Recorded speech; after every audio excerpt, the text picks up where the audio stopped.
Welcome to the Peak Potential Success Show. My name is Fong, and today we have another great guest.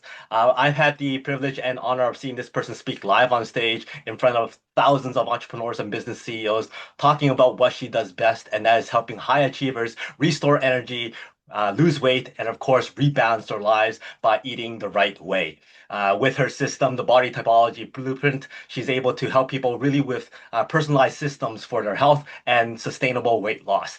She's also a certified rapid transformational therapist, RTT, which is a very powerful and efficient modality that helps us uncover the root causes of our limiting beliefs, which is something that everybody has that's stopping them from progressing and becoming more and more successful. So she's able to help people unlock those and uncover what those root causes are. And once you're able to do that, she's helping you release, reframe, and recreate brand new, more permanent beliefs that's more positive for your mind and, of course, more aligned with the desires. Basically, she's out there helping people unlocking their body's natural superpowers and thrive. So please welcome naturopath, author, and speaker, Miss Anne Hickey.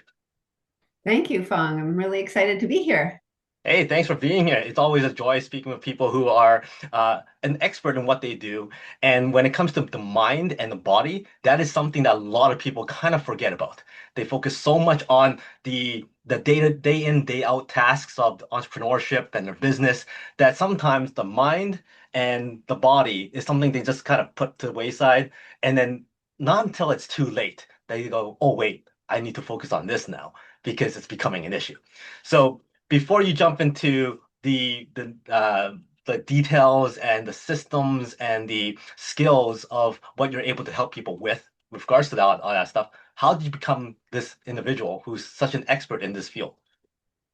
Yes, so it was maybe started with my first yoga class way back in 1990, I would say. Before then, I was maybe like other people trying to, figure out why things were not working in my life and maybe using alcohol to a little bit too often and on the wrong track and a little bit lost. As my brother-in-law would say, you were really messed up and yoga helped you. I'm like, I was not. Well, maybe. Yeah, he's a bit right. Anyways, I just, with yoga, I started getting interested in healthy eating, healthy lifestyle, nutrition, the spirituality, and it really set me off on a completely new trajectory of following my dreams. I started teaching yoga after that. And then I wanted to take it to a whole other level. So I started training as a naturopath to reach more people and follow my passion of helping people live their best life. And when I was taking my classes and learned about the body types, and I completely started changing my own health and life, and my energy just started skyrocketing, and I felt so much better. And so I just thought I have to tell the whole world about this. And when I first started my entrepreneurial journey, I hired a business coach, which was great because you might know when we start out, we might have that imposter syndrome that takes over. And he really believed in me and he boosted me up. And when he told me, well, you're a weight loss specialist. I'm like, oh yeah, I guess I am a weight loss specialist. So I just became more and more known for that because eating right for your body type works so well with that. And that's what I've been doing ever since. I just love what I do. Awesome. It's always fun to find out the origin stories of individuals and how they became who they are. Now, prior to that yoga class, what were you? Like, what was your main profession? What was your career path at that time? I had a degree in French English translation from university, so I did a little bit of that, but I wasn't really happy just sitting in front of a desk and with a dictionary all day. I really knew that I wanted to be more with people. And so it took me a while. It took like later on in life to learn what I really wanted to do and start following my dream. Mhm. Well, it's a good thing you made that transition because I think right now with AI, you just pop in these earphones and the Yes, translation's already there. So you got out yes. at the right time. So what was it about that yoga class that was like the aha moment for you? Because I know a lot of people out there, and me included, is like yoga, it sounds so boring, and I'm just gonna fall asleep. And before they even try it, they kind of stop themselves from even going in. So what was it that one convinced you to, okay, this is what I'm gonna try, and two, that aha moment that you go, this is the path. This is what I really want to do. Yes, and I was right there with you, like before I practiced yoga, saying, I'm not doing that. I'm not weird. My boyfriend at the time was trying it out. I'm like, no, I have no interest in doing that. And when he started practicing at home, I thought, well, that looks interesting. I think I'll give it a try. And the kind of yoga that I started practicing and learning from is called Shivananda yoga. And they're a big advocate of that yoga is not just the exercise, it's a whole lifestyle change.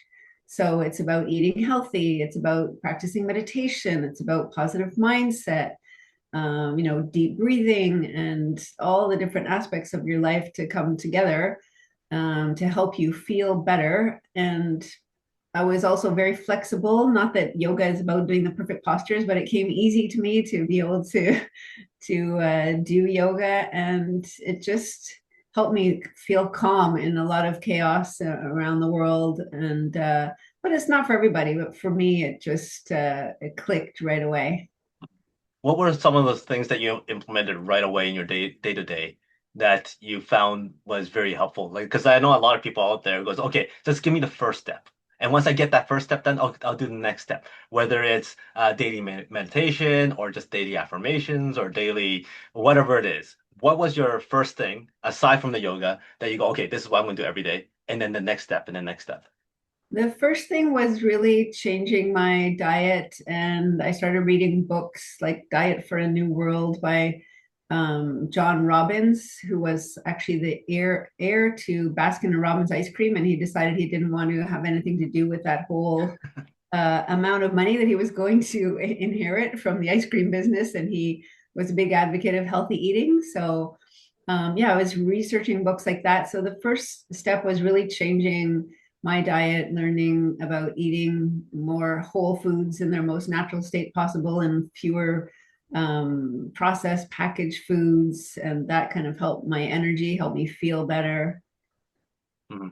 I guess it really goes a long way for somebody who created the ice cream business and got their main fortune from that to say something completely counteractive to that.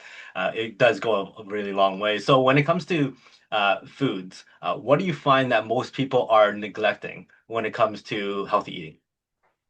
I think it depends. If the person wants to lose weight, they might be trying to do keto or intermittent fasting or trying to find this one diet that will help them get from here to there.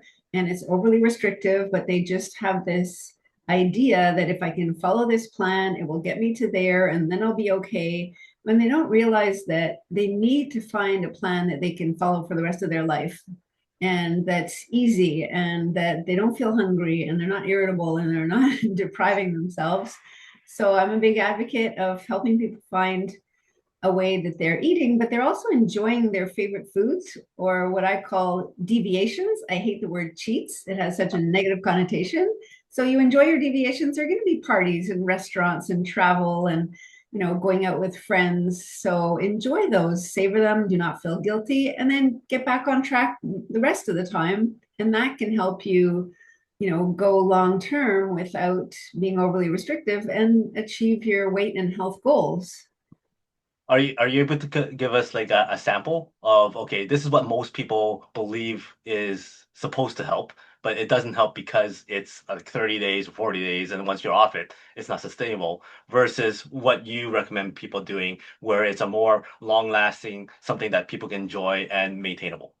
Sure. We might lose a few listeners right away, but I'm not a big fan of keto or intermittent fasting. And so many people are doing intermittent fasting now because it's all the rage and you're going to lose weight. But if you look at the science behind it, you also lose muscle mass and you're slowing down your metabolism by fasting because I believe three things happen when you skip or delay a meal. Number one, you slow down your metabolism because the body always wants to protect itself. The second thing that happens is the next meal is stored completely as fat because, again, the body is in protection mode, doesn't know when the next meal is going to happen. And number three, I don't know about you, but if I go too long without eating, I can't, wait to eat and I'll eat way too fast and I might eat way too much because it's been so long. And I've seen that with so many clients when they come to start working with me and they might have lost weight a little bit originally on the scale, but long term, it's not sustainable and they're not losing it in a healthy way. So, and keto is kind of similar. We don't have to cut out an entire food group in order to lose weight. You can have carbs, you can have good carbs, you can have like brown rice, maybe replace ordinary foods with healthier alternatives like brown rice instead of white rice, but have your potatoes and sweet potatoes as long as they're not piled high with butter and sour cream. And by having those good carbs at your meals, you usually will feel more satisfied and you won't be reaching for the unhealthy snacks in between the meals that's keeping the weight on. So those are two things that I see all the time that I find they just don't work long term. So when it comes to your clients, when they come to you, what sort of plan do you come up with them? Like I know it's like a personalized plan, but for instance, different cultures, different backgrounds, different upbringing have different tastes and have different customs and whatnot, right? So how do you integrate all that into a plan that works for everybody personally? Yeah, it's a great question because I do see that, people come to work with me from all around the world. So, with your body type plan, it has to do with your metabolism also. So, say you're kind of slow in the morning, takes you a while to get going. No, just leave me alone and give me my coffee, and I need to take a while to get going here. That could also indicate that your metabolism is slower in the morning. So, a small light breakfast could be perfect for you. Medium to light lunch, and dinner could be the main meal of the day. That's when your metabolism is highest and when you're going to burn off most easily. Someone else who jumps out of bed full of energy, like morning is their time and top 10 on 10 energy, they might need a breakfast that has more protein and is more substantial. And so everyone is different, and we can incorporate your favorite foods into those plans, maybe reducing fatty or fried foods in the morning if your metabolism is lowest in the morning, and switching out foods that way, while all at the same time incorporating what foods work with you and your culture and your preferences. Now, is this process usually a kind of trial and error kind of period or guess and test kind of thing until things work? Or is there usually a time period in which people start seeing the results that they're expecting? It's, I would say right away, what's fascinating about this plan and personalized plan is after only a week or two, my clients will tell me, my cravings have gone down. I'm not as hungry. I feel good eating this way. I feel more balanced. I have more energy because it works physically. So it has to do with the glands, either for the body types. We distinguish the adrenal glands, the thyroid, or for the woman, only the ovaries. And everyone has a dominant gland that's working harder than the others, and the others are trying to catch up. So by following your body type plan, your dominant gland calms down and the other glands get stronger, and that's what creates this balance. So it's really physical, it's science backed and created by medical doctors.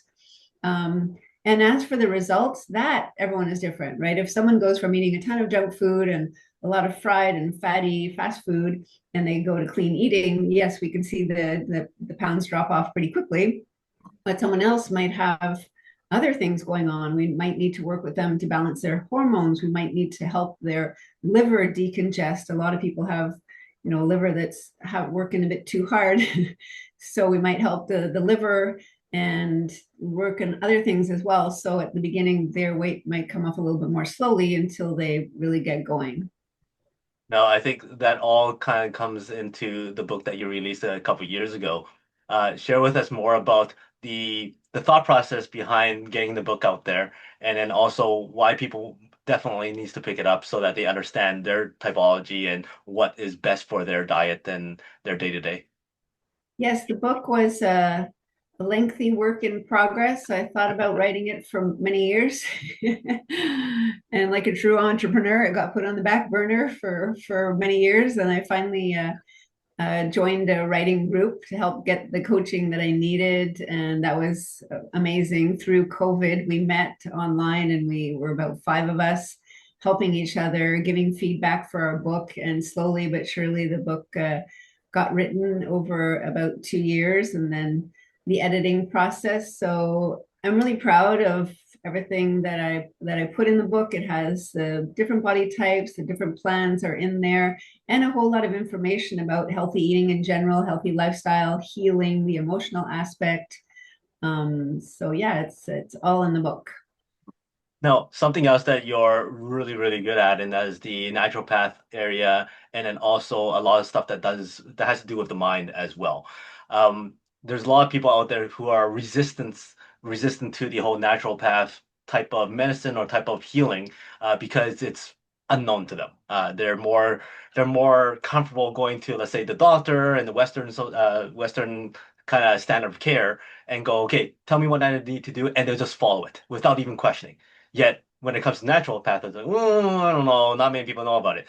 So share with us why there's such a big discrepancy as to the two different types of paths, and then what people should be asking either their current doctors and their naturopath uh, options so that they can make a good decision choosing between the two, or maybe combining the two. Yes, I think combining the two would be ideal. One of the challenges with modern medicine is that there are some amazing doctors who have also written books. I love Dr. Peter Attia. He wrote the book Outlive, and he's all about preventive medicine and being healthy, body, mind, spirit. And so there are many doctors that are really knowledgeable in that area. And there are other doctors, as we know, the amount of schooling that they got about nutrition and healthy eating when they went through medical school is very, very small. So you have both ranges of doctors, and it's up to you to talk with your doctor about your options and for sure, work with what they say. I also go and see my GP and follow his advice and get checked out and make sure my blood levels are all good and my cholesterol is fine. So it's so needed to make sure you follow that path and check off all those boxes. And then sometimes in modern medicine, if we have a symptom, the doctor might recommend a medication, and the medication is needed. Medication saves lives is amazing, but for some, it might be covering up the symptoms instead of getting to the underlying root cause. So that's where I come in more when I work with my clients. If there is some symptoms going on, we ask a ton of questions, look at their blood work, and really find out what's the cause of what's going on, whether it's your acid reflux or your, hormonal migraines or all these different issues that they might be having. And I find when we get to the core cause, then we can start giving them the tools, because I believe the body has a natural ability to heal when we give it the right tools. So as a naturopath, I look at their whole health, their lifestyle, their stress, which usually most people stress is through the roof these days. Go figure. How do you manage your stress is one question I ask. And sometimes they're like, a deer caught in the headlights. Oh, well, I yell at my kids, or I drink alcohol, or I eat. Why do you think I hired you? So, stress management, nutrition, lifestyle, all the different things, emotionally, what's going on, and uncover the root cause and see what needs to be healed on an emotional level, how we can help the body heal, whether it's with supplements or vitamins, nutrition, and everything to help the body be stronger and eventually not have these health issues. Mhm. Now, from what I understand, there's a lot of like sometimes when it comes to the natural path versus the Western medicine and suggestions and their paths, sometimes it's so contrasting, right? Usually, it feels like this side is more of a quick fix. Let's get it operated on, surgery, blah blah blah, and then you're good to go, kind of thing. However, that in itself is very damaging to the body and the mind itself as well. Whereas in the natural path, there's more of the, as you said, the emotional aspect, the stress aspect, the mindset, the eating naturally and clean. At what stage? And well, let me take that back. Not at what stage. More like if somebody comes up to you and go, "Well, my doctor's saying all this stuff, and you're telling me this stuff. How does one choose between the two when the natural path sounds less evasive?"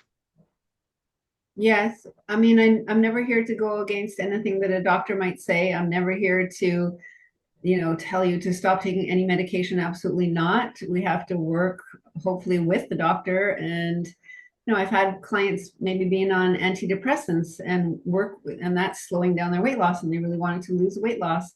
And by doing the work with me, and maybe they started feeling better, and they were able to go and ask their doctor, hey, could we start reducing the dose a little bit, and over time reduce it so that they don't need the medication? Or again, working with me, one woman was able to reduce her blood pressure medication a little bit, and reduce her diabetic medication as well. So hopefully we can work concurrently and help the person on both sides using the medical background that they have and my background in nutrition and everything else. Mhm. Have you found more pushback? Because it usually comes from like usually the naturopath and nutritionist, and it's this group of people that says, Yeah. yeah, we want to work with you. But when the patient goes and talks to the doctor usually goes, like there's usually a pushback there, right? So how do you bridge that gap? Yeah, I guess everyone is different, and I haven't have I found a lot of pushback. I mean, I know there's some. I had an article written in the newspaper years and years ago when I was starting out about acidity in the body, and I really believed in that acidity. And there was a chemist in Montreal, and he saw the article, and he's like, you have to, telling the person that wrote the article, you have to retract that. That's not true. That's so. And I was giving her like biochemists and names of scientists that had, worked with acidity in the body and this and that, but she's like, no, I'm going to retract it because this, uh, chemist said that it doesn't make sense. So I guess there's always going to be two sides of every story, and some people will be like, none of that woo woo stuff. That's not for me. And others are like, by all means, let's work together. So, Mhm. And I think it comes down to the patient also needing to find a doctor who is open-minded to other solutions or other suggestions and whatnot, and maybe a doctor that does have the mindset of what's best for my patient yes, versus this is just another client, another number, let's get it done with, and you're out the door kind of thing, right? So yes, it really requires that relationship build right off the get-go. yes, yes, so true. Now, something else that deals with all this stuff is everything in the mind. The stress comes from the mind, frustrations, all that kind of stuff is how we perceive things, how we attempt challenges, how do we manage our stress and all kind of stuff. It's all in the mind. So something that you're able to help people with is attacking those limiting beliefs, finding that root cause of why people don't do a certain thing, don't believe a certain way, or they do believe a certain way that's stopping them from succeeding and whatnot. How do you attack that? Because it's such a deep level of thought that needs to be done in order for people to break through that. Yes, 100%. I quickly found in my practice that I felt that I had the best healthy eating plan on the planet. I'm really a believer that that's true. But if unless we would go into the underlying hidden emotional reasons of why the weight came on or why the habits were stuck, then their weight loss would be short term and they would gain it back again. And I'm like, okay, I have to find something to help my clients heal because I want them to succeed long term. So I thought, what do I have to do? Do I have to go back and get a degree in psychology, or what do I do? So I found something that I found works profoundly. Is called rapid transformational therapy, RTT for short. And it's Marissa Peer in the UK that put this whole modality together. And so it works by helping the client get into a really, really relaxed state. And then we go back and see there's a whole process that I go through and guide them through. And then they might find like, oh yeah, that happened when I was like 9 years old in the school ground, or my grandmother said this to me when I was 12, and small things that they might have completely forgotten about come up. And then I have them see like the correlation between the different things that come up and what's going on now. So I'm just guiding them, but they have the aha moments. And when we have those big aha moments, then we can start letting go of them after. It's like, okay, yeah, that happened when I was 9. It might sound oversimplified, but it's time to let go of that now. Like I had no idea that that was still triggering me now. So there's different processes and modalities that I use with my clients depending on where they're at. And it's so powerful. I mean, sometimes there's tears, sometimes there's not, but everyone is different. Sometimes we finish the session and they're like, I feel so much lighter, and they're just transformed right away. Others, it might take a while for the transformation to gradually happen over time. But at the end of each session, I also make them a recording. And that I use like affirmations that, before we've done the call, I've gathered from them using their own words and helping them really change their mindset and their thought pattern. And I have them listen to that recording every day for at least 30 days. It's like a 15-minute recording. And that combined with the session really helps them change their mindset and thought pattern long term. So, and some people might want to do a few sessions, so like the more the merrier. Because I always say, like, who had the perfect childhood and who, like, with perfect parents and perfect siblings? No, we all have some childhood trauma, small t or big T, and all kinds of things that happen to us, and it can still be running our life now, myself included, right? It's a lifelong journey of healing these triggers and recognizing them. And when we go into a rage with our partner, it's like, oh yeah, I'm being triggered again from something small that happened earlier on. So I really love being able to use that with my clients. Hmm. Is there something that you could share, whether it's your own story or a client story, obviously no names and whatnot, and generalized, that you can go, okay, here's an example of one that we pinpointed as to this is the reason why this is happening, and what they do to transfer out of that and find more success. Yeah, I'm trying to think of an example. I'll use a story of my own, I guess, for client confidentiality, even if we don't know any names. I mean, one thing, when I was young, my dad left and came back a few times. And then he finally left for good when I was 12. I found out from a friend that, oh, my dad went to your dad's wedding this weekend. Like, my parents hadn't told me. And so I found out that way. And the house was sold. We had to change. I had to change schools and move to a new neighborhood. So everything kind of came down, that that was my childhood home. And so later on in life, maybe I was in my 20s or 30s, I went to see someone and they said, oh, something happened when you were 12 or 13. And I talked about what happened. She said, you took a decision then. If I don't let people get close to me, they can't hurt me. And I burst into tears. I'm like, oh my God, that's when I became painfully shy, because from that age, I had been painfully shy for so many years. And by having that aha moment, I was able to let go. I was like, okay, I don't need those walls around me anymore. I don't need the protection. So, for myself, having that aha moment. So it's the same kind of things when I do the RTT sessions with my clients. And one of my clients said, in 3 years of therapy, we never even touched on what came up. So she was kind of upset when she had spent so much money and her therapist hadn't uncovered that. So yeah, it's things like that that come up. Somebody lost a job. Well, okay, when it comes to, because you mentioned that a person needs to be in that relaxed state, so that their minds are open. How do you get people to be in that relaxed state? For myself, I find being in a relaxed state is very, very difficult. I was recently seeing my osteopath, and he goes, "Okay, now relax." I'm like, "I am." He goes, "No, you're not." I'm like, "Yes, I am." And he goes, "No, you're tense." I'm like, "Well, that's news to me, because I personally, in my mind, I think I'm relaxed, but my body is doing something completely different." And he goes, good to know." So how does one get into a relaxed state?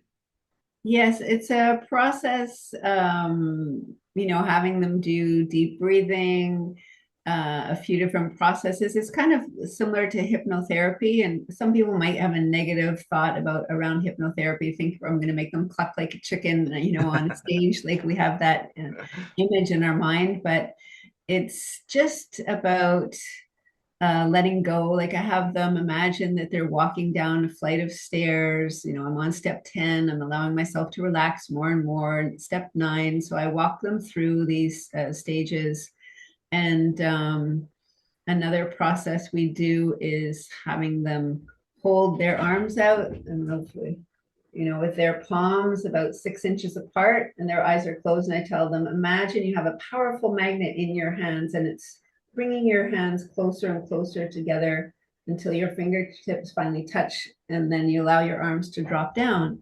And so by doing that, it happens because they're using the power of their mind as suggestion. And then after I tell them, you see, you're completely suggestible. So it kind of opens the pathways of just them relaxing, allowing whatever is going to come up to be able to come up. So there's a few methods I use like that to allow them to get into a more deeper, relaxed state. And people think when I say hypnotherapy, oh, I'm going to be in a trance, I won't have any control. It's completely false. Even I thought that before as well.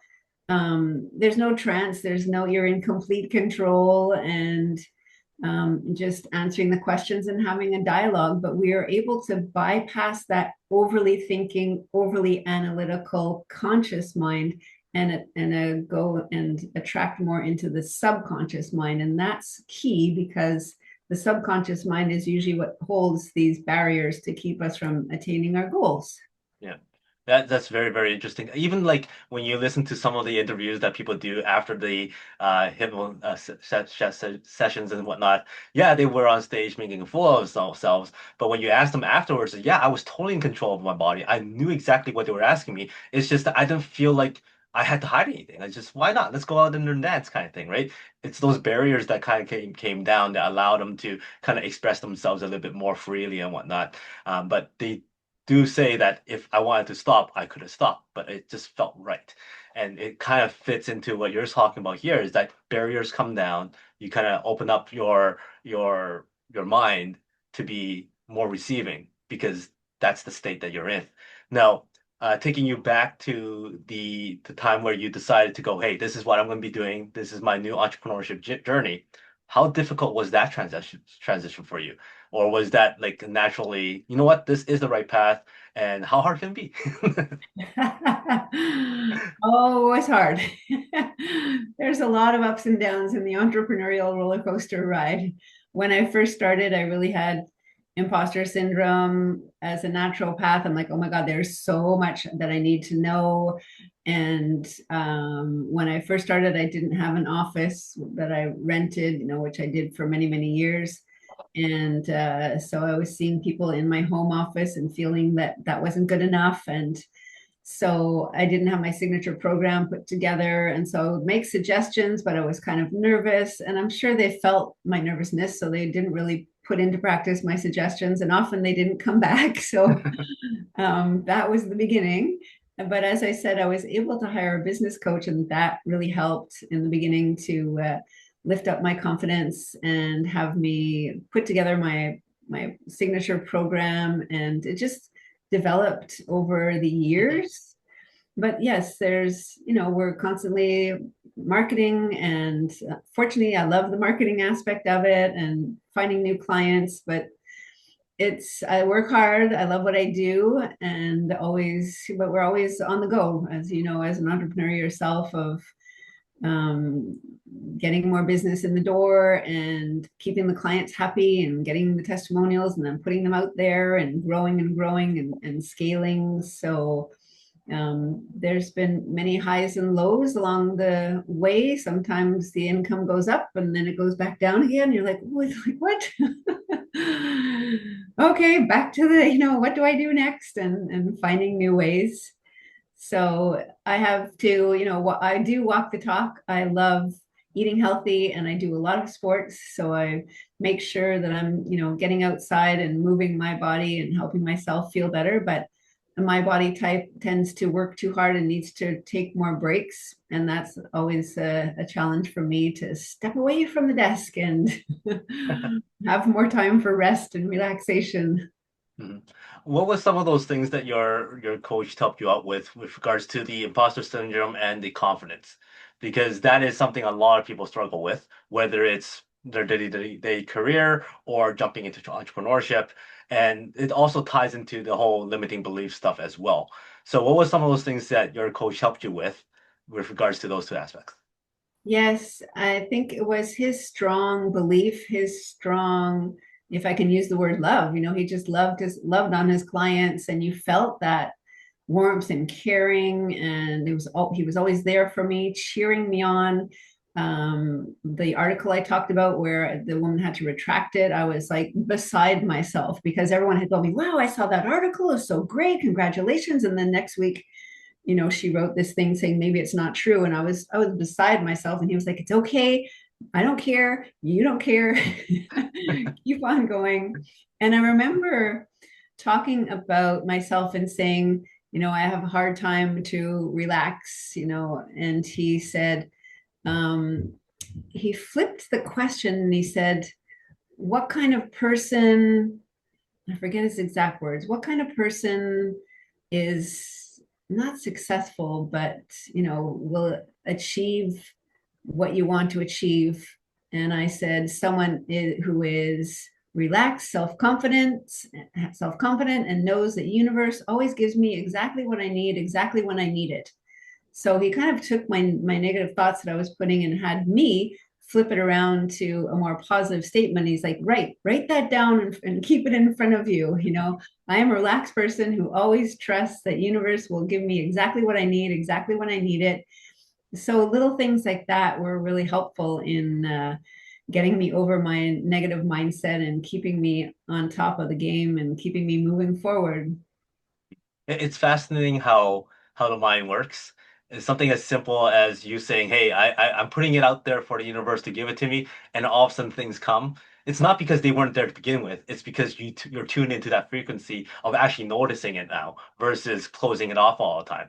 And it takes somebody to say something potentially so simple to kind of change that mindset, which is why coaching is so important. And I advocate for coaching as well. Is something that helps me get to where I am today. And I highly recommend lots of people out there to have coaches in entrepreneurship, in their health, in their careers, in their wealth, and whatever it is. So it's very, very important. Something else you mentioned a few times now, and that is the typology of a person's body. Can you kind of quickly share all the different types and little kind of things that people should notice or should do accordingly with each type? Sure. So, as I mentioned before, it has to do with the glands. And so we distinguish either the adrenal glands, thyroid, or for the woman only ovaries. So in the past year, I worked with another coach, and he said, that doesn't sound very exciting, adrenal and thyroid and ovaries. So why don't we make them into superheroes? And because when you eat right for your body type, you unlock your body type superpowers. And I'm like, sure. So now they have superhero names, which is fun. So the first type would be which has to do with the adrenal glands. So imagine the strong, broad shoulders, large chest, like football player for the men, or kind of like Oprah, the large chest. Now, these people are determined. They feel that they can overcome all obstacles. JT Fox is probably that type, the adrenal type, go getter. Nothing's going to stop me. I can overcome anything. Work, work, work very hard, very social and jovial, really helps everyone out. They can have a calm exterior, but they tend to internalize their stress. So they have to be very careful with that because that can obviously increase cortisol and increase belly fat. Now, they often say, I just love food, and they do. So, portion control can be very challenging for them. They have to be careful at dinner because they can overdo it. Usually, that body type likes salty foods. They might like red meat, like their burger and fries. Um, and ailments that they can be more prone to if they're not careful further down the road is high cholesterol, high blood pressure, cardiovascular issues, which of course can be very detrimental and deadly. Yeah. So that's that type. The second type I'll go into is the more people that have long limbs and maybe long legs. They can be taller, and slimmer. When they gain weight, it's a little bit more around like a spare tire around the middle. Whereas the first type, I don't think I mentioned, when they gain weight, it's really the belly, and often it's the like right underneath the chest, like the big belly there. You see, like so the taller type has to do with the thyroid gland. And we like speed. We like things to move fast. We're impatient. We're like, let's go, go, go. Want it achieved yesterday. And our downfall, because each of the body types has what we call the kryptonite, if you want, like the thing that weakens them. For our body, that's my body type, the tall, slim, what I call sonic body type. We reach for coffee and tea and sugar and carbs and bread and cereal and pasta, because all these carbs or sugars and coffee spike our energy back up. But that sends us on this hypoglycemic roller coaster up and down all day. And when your blood sugar is going on the roller coaster, believe me, your moods are as well. That was me before I learned how to write for my body type. And I used to yawn every afternoon for half an hour, completely crashing. So for our body type, that tall and slim that gains weight like a spare tire, we need protein, especially at breakfast. When I started doing that, my energy was so much more balanced. My energy skyrocketed. I felt so much better. I wasn't eating nonstop all day long, all these carbs and bread. So that's super important. We also need to, as I said, learn to relax and take vacations and take breaks more often, key to us. And then the third body type, which is for the woman only, which has to do with the ovaries, they tend to be more pear shaped, right? So the lower body, but we have to be careful because we can be completely thrown off if we try and figure out a person's body type by what they look like.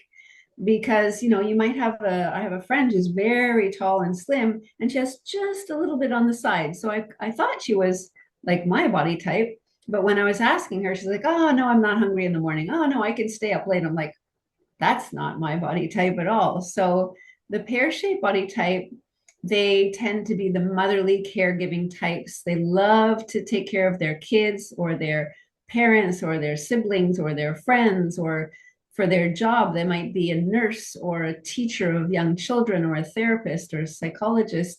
They're so giving and loving all the time, but they need to learn how to take care of themselves. They usually put themselves last on their list, and they might find themselves at the end of the day nighttime snacking because they've been giving to everyone all day long, and at the end of the day their cup is completely empty, so they start snacking at night.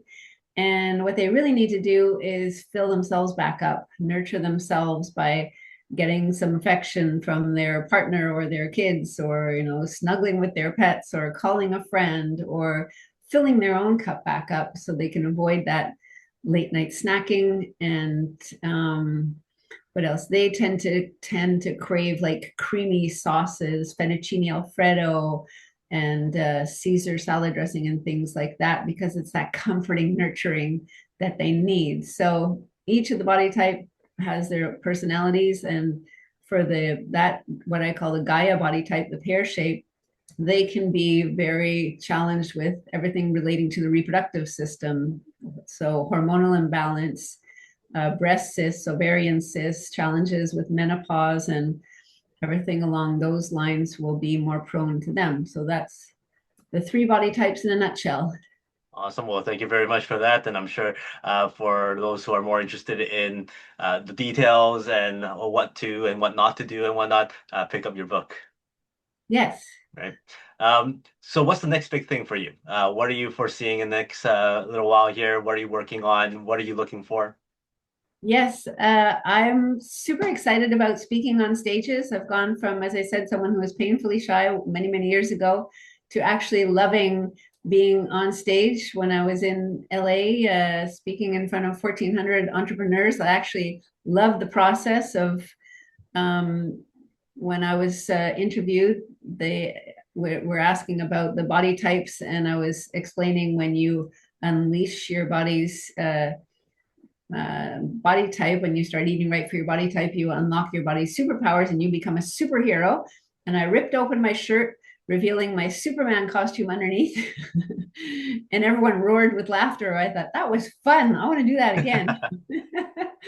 So I am continuing to find ways to be on more stages, virtual and in person this year, and really spread the word about eating right for your body type in a big way. So I'm very excited.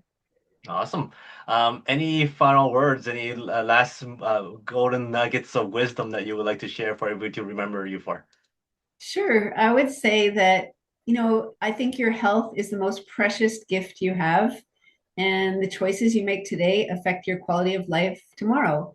So if you're young, you may think, I can do anything I want, but I think that it's important now to start making the choices of being healthy and following a healthy lifestyle and taking care of your health and finding a way, as I said, to eat that's sustainable, that you can do long term instead of something overly restrictive.